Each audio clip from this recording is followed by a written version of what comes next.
Ce 19 juin, c'est la journée mondiale de la drépanocytose et nous avons décidé de la célébrer avec vous.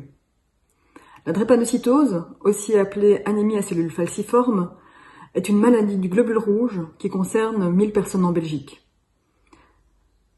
C'est la maladie génétique la plus répandue en Belgique et dans le monde. La plupart des patients en Belgique sont soignés et suivis dans des services experts qui ont développé pour les patients des programmes de soins spécifiques, tant pour les enfants que pour les adultes. Même si l'actualité sur le Covid-19 a occupé ces derniers mois le devant de la scène, nous sommes très fiers d'avoir pu continuer à prendre en charge de manière optimale les patients. Nous sommes heureux de constater qu'en Belgique, les patients drépanocytaires semblent avoir été globalement épargnés. Il n'y a que peu d'hospitalisations et très peu de complications graves. Nous sommes persuadés que ceci est la conséquence d'un suivi de qualité, d'une relation de confiance entre les patients et les équipes soignantes et des efforts déployés par les patients pour améliorer leur santé.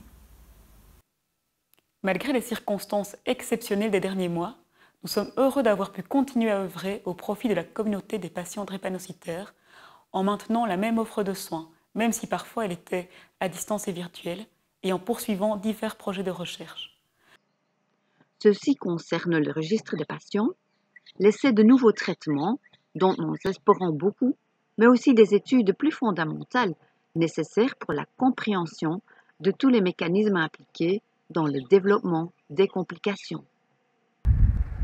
Sans diagnostic et le mieux et le plus tôt dans la vie, il n'est pas possible de prévenir les complications les plus graves de la drépanocytose, ce qui nécessite en effet une prise en charge rapide par un centre spécialisé pour cette maladie.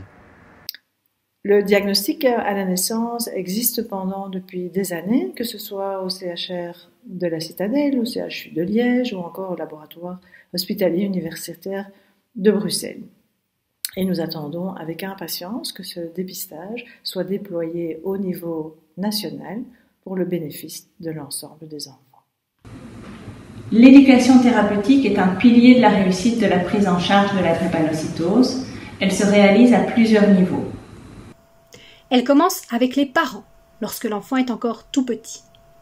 Vers l'âge de 5-6 ans, les premières explications peuvent être données aux enfants de manière imagée.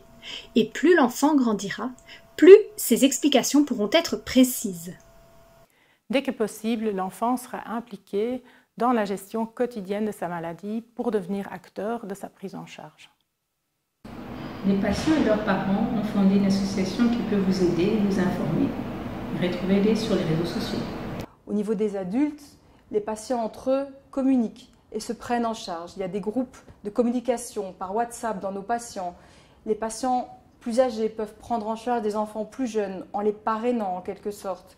Il y a des associations de patients qui ont vu le jour et qui se soutiennent mutuellement pour avoir un plus grand poids dans la société. C'est ensemble, patients et acteurs de la santé, que nous pourrons avancer pour essayer de vaincre la drépanocytose.